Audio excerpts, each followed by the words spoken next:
இஸ்லாமிய வரலாற்றில் வம்சங்கள் பற்றிய இந்த விரிவுரைக்கு வரவேற்கிறோம்.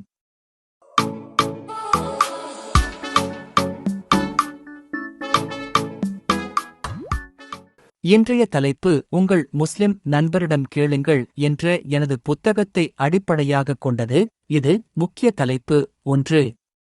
இஸ்லாமிய போதனை உபதலைப்பு 1.1 இஸ்லாத்தின் வரலாறு 1.4 வம்சங்கள். இந்த வீடியோவை பார்க்கும் முன் பக்கங்கள் 26 முதல் 28 வரை படிக்குமாறு பரிந்துரைக்கிறேன். இந்த பக்க எண்களது புத்தகத்தின் ஆங்கில பதிப்பை குறிக்கின்றன. உங்களிடம் வேறொரு மொழிபெயர்ப்பு இருந்தால் பக்க எண்கள் பெரும்பாலும் வித்தியாசமாக இருக்கும். நாம் இப்போது விவாதிக்கப் போகும் கேள்விகள்: இந்த காலகட்டங்களில் உலகில் எந்தெந்த பகுதிகளில் இஸ்லாம் பரவியது? முஸ்லிம்கள் புதிய நிலங்களில் பரவினர் என்பது வெளிப்படையானது. இந்த முன்னேற்றம் அமைதியானதா அல்லது போர்க்குணமிக்கதா? 1.4 கிறிஸ்தவர்கள் இந்த காலகட்டங்களில் சிலுவைப் போர் என்று அழைக்கப்படுவதில் ஈடுபட்டது ஏன்? கிறிஸ்தவர்களுக்கும் முஸ்லிம்களுக்கும் இடையிலான எதிர்கால உறவை சிலுவைப் போர்கள் எவ்வாறு பாதித்தன? இந்த விரிவுரையில் இந்த வரலாற்று காலகட்டத்தைப் பற்றிய அடிப்படை புரிதலை 661 முதல் கிபி 1258 வரை மட்டுமே தருகிறேன் என்பதை நினைவில் கொள்ளவும். இந்த காலகட்டத்தின் வரலாற்று காலகட்டங்களை பற்றிய சில நுண்ணறிவுகள் அவசியம். 4 கலீஃபாக்களின் காலத்திற்குப் பிறகு தொடங்கிய முதல் வம்சம் உமையாத் வம்சம் என்று அழைக்கப்படுகிறது. உமையாக்கள் உமையாவின் வம்சாவளியைச் சேர்ந்தவர்கள் மற்றும் குறைஷ் பழங்குடியினரில் முகம்மதுவின் குலத்திலிருந்து பிரிந்தவர்கள்.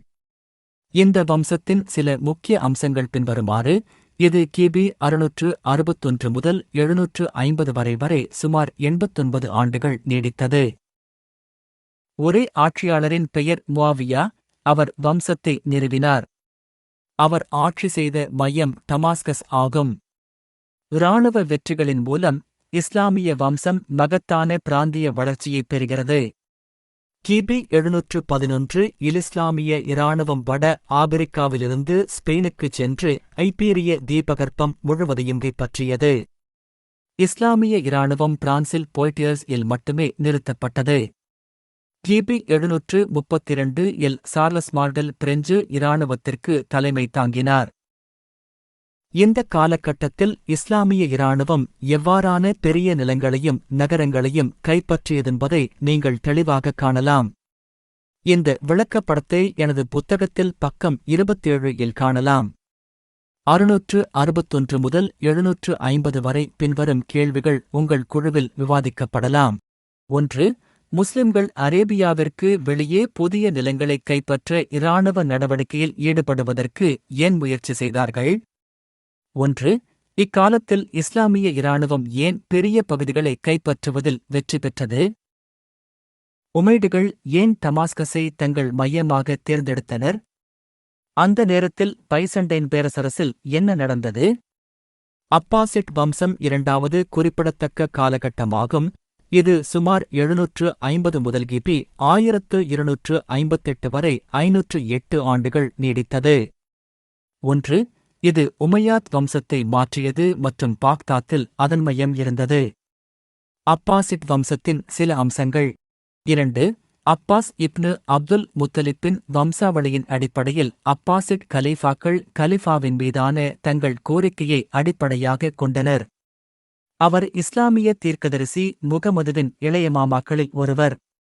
தலைவர்கள் தங்கள் சொந்த கலீஃபாக்களுக்கு மட்டுமே விசுவாசமான இராணுவத்தை உருவாக்கினர். வீரர்கள் பெரும்பாலும் துருக்கிய அடிமைகள் மம்லுக்ஸ் என்று அழைக்கப்பட்டனர். 9ஆம் நூற்றாண்டு இஸ்லாத்தின் விரிவாக்கம் என்று அழைக்கப்படுகிறது. 2. ஷரியா இஸ்லாமிய சட்டம் மற்றும் அல்கிண்டி ஃபல்சாஃபா இஸ்லாமிய தத்துவம் துறையில் முஸ்லிம் அறிஞர்கள் ஷாஃபியின் 2 முக்கியமான சாதனைகள். கிபி 850 இல் அப்பாசிட் கலீஃபா அல்முதவாக்கில் யூதர்களும் கிறிஸ்தவர்களும் இஸ்லாமிய உலகில் 2ஆம் தர குடிமக்களாக பார்க்கப்பட வேண்டும் என்பதை தெளிவுபடுத்த புதிய சட்டங்களை இயற்றினார். கிபி 1258 இல் மங்கோலிய இராணுவம் பாக்தாத் மீது தாக்குதல் நடத்தி சுமார் 800,000 பேரைக் கொன்றது. இதன் விளைவாக அப்பாசிட் வம்சத்தின் அழிவு ஏற்பட்டது. ஃபாத்திமிட் வம்சமும் இந்த காலகட்டத்தில் குறிப்பிடத்தக்க பங்கைக் கொண்டிருந்ததால் குறிப்பிடப்பட வேண்டும். இது கிபி 909 முதல் 1171 வரை வட ஆப்பிரிக்கா மற்றும் மத்திய கிழக்கில் ஆதிக்கம் செலுத்தியது. முகம்மதுவின் மகளான ஃபாத்திமாவிலிந்த பெயர் உருவானது. இஸ்லாமிய உலகின் தலைவர்களாக அப்பாசிட் கலீஃபாக்களை மாற்ற பாத்திமித் தலைவர்கள் தோல்வியுற்றனர். அப்பாசிட் கலீஃபாக்கள் இஸ்லாத்தின் சுன்னி பிரிவைச் சேர்ந்தவர்கள். அதே சமயம் ஃபாத்திமிட் கலீஃபாக்கள் ஒரு போட்டி மத இயக்கத்தைச் சேர்ந்தவர்கள், இஸ்லாத்தின் ஷியா பிரிவின் இஸ்மாயிலி பிரிவு. இவ்வாறு ஃபாத்திமிட் கலீஃபாக்கள் ஷியா இஸ்லாத்தை ஊக்குவிக்க முயன்றனர் மற்றும் கெய்ரோவை நிறுவ முயன்றனர். ஒன்று, புதிய இஸ்லாமிய மையம் ஏன் டமாஸ்கஸ் அல்ல, பாக்தாத்? அப்பாசிட் மற்றும் ஃபாத்திமிட் வம்சங்களுக்கு இடையிலான போராட்டத்தைப் பற்றி நமக்கு என்ன தெரியும்? ஷியா முஸ்லிம்களுக்கு எதிரான சுன்னி. 2, யூதர்களையும் கிறிஸ்தவர்களையும் இரண்டாம் தர குடிமக்களாக மாற்றிய சில சட்டங்கள் யாவை? 3, உமையாள் மற்றும் அப்பாசிட் வம்சத்தினரிடையே என்ன வித்தியாசம்? மங்கோலியர்கள் ஏன் பாக்தாத்தை வெற்றி கொண்டார்கள்? இதனால் அப்பாசிட் வம்சம் முடிவுக்கு வந்தது. 1, அப்பாசிட் வம்சத்தின் இந்த காலகட்டத்தில் சிலுவைப் போர் என்று அழைக்கப்படும் வீழ்ச்சியும் ஏற்பட்டது. சிலுவைப் போர்கள் 1095 முதல் 1291 வரை கிபி வரை நிகழ்ந்து ஒரு மதத்தன்மையின் இராணுவ மோதல்களின் தொடர் ஆகும். கிறிஸ்தவத்தின் பெயரால் இந்த இராணுவ நடவடிக்கைகளை அனுமதித்தவர் முக்கியமாக போப் ஆவார். முஸ்லிம் ஆதிக்கத்தில் இருந்து ஜெருசலேமையும் அதன் நிலத்தையும் மீண்டும் கைப்பற்றி விடுவிப்பதே அசல் குறிக்கோள். கூடுதலாக இது கிழக்கு ஆர்த்தடாக்ஸ் பைசண்டைன் பேரரசின் உதவிக்காக முஸ்லிம்களை அண்டோலியாவில் விரிவாக்குவதற்கு அழைப்பு விடுத்தது. இவ்வாறு ஐரோப்பாவிலிருந்து ஜெருசலேம் சென்று போர்களில் ஈடுபடும் கிறிஸ்தவப் படைகள் உருவாக்கப்பட்டன. இந்தப் போர்களில் பலர் கொல்லப்பட்டது மிகவும் சோகமான காலகட்டம்.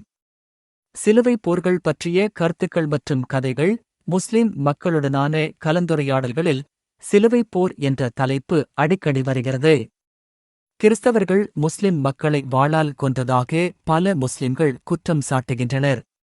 சிலுவைப் போர்களின் தலைப்பு முஸ்லிம்கள் கிறிஸ்தவ நம்பிக்கையை நிராகரிப்பதற்கான காரணங்களில் ஒன்றாகும். கிறிஸ்தவர்கள் முஸ்லிம்களை தீவிரமாக கொன்றதால் கிறிஸ்தவம் அமைதியின் மதமாக இருக்க முடியாது என்று முஸ்லிம்கள் கூறுகின்றனர். மற்ற முஸ்லிம்கள் கிறிஸ்தவர்கள் ஆக்கிரமிப்பாளர்கள் என்றும் முஸ்லிம் இராணுவம் இந்த காலகட்டங்களில் மட்டுமேதங்களை பாதுகாத்துக் கொண்டது என்றும் கூறுகின்றனர். இத்தகைய வாதங்களுக்கு கிறிஸ்தவர்கள் எவ்வாறு பதிலளிக்கலாம்? பின்வருவனவற்றைக் கூறலாம். சிலுவைப் போர்கள் உண்மையில் கிறிஸ்தவ மண்டல வரலாற்றில் ஒரு சோகமான அத்தியாயம். இந்த தவறை கிறிஸ்தவர்கள் ஒப்புக்கொள்ள வேண்டும். போப்பும் கிறிஸ்தவத் தலைவர்களும் பைபிளை தவறாக புரிந்து கொண்டனர். நாம் மற்றவர்களைக் கொல்வதை கடவுள் விரும்பவில்லை. மறுபுறம் முஸ்லிம்கள் தங்களை மற்றும் தங்கள் பிரதேசத்தை மட்டுமே பாதுகாத்ததாக கூறினால், ஏன் மதவாதிகளுக்கு போரில் ஈடுபடுவதற்கும் கடவுளோ அல்லது அல்லாஹோ தமக்கு அவ்வாறு கட்டளையிடுவதாக கூறுவதற்கு உரிமை உள்ளதா? இத்தகைய மோதல்களை தீர்க்க ஒருவருக்கொருவர் போருக்குச் செல்வதைத் தவிர வேறு என்ன வழிகள் இருக்க முடியும்? இந்த சிலுவைப் போர் கிறிஸ்தவர்களுக்கும் முஸ்லிம்களுக்கும் இடையிலான எதிர்கால உறவை எவ்வாறு பாதித்தது? சுருக்கமாக, இஸ்லாம் மற்றும் இஸ்லாமிய உலக வரலாற்றை வடிவமைப்பதில் இஸ்லாமிய வம்சங்கள் குறிப்பிடத்தக்க பங்கைக் கொண்டுள்ளன. இஸ்லாமிய சாம்ராஜ்யத்தின் விரிவாக்கத்திற்கும் இஸ்லாமிய கலை, கலாச்சாரம் மற்றும் அறிவுசார் வாழ்வியல் வளர்ச்சிக்கும் இஸ்லாமிய விழுமியங்கள் மற்றும் நம்பிக்கைகளை மேம்படுத்துவதற்கும் அவர்கள் பங்களித்துள்ளனர். இது பயனுள்ள தகவலாக இருக்க வேண்டுகிறேன். எனது எய்ம்ஸ் புத்தகத்தில் நீங்கள் கூடுதல் தகவல்களைக் காணலாம். இந்த பாடம் உங்களுக்கு பிடித்திருந்தால் லைக் செய்யவும், சப்ஸ்கிரைப் செய்யவும், மற்றவர்களுக்கு பகிரவும். விரைவில் மீண்டும் சந்திப்போம். கடவுள் உங்களை ஆசீர்வதிப்பார்.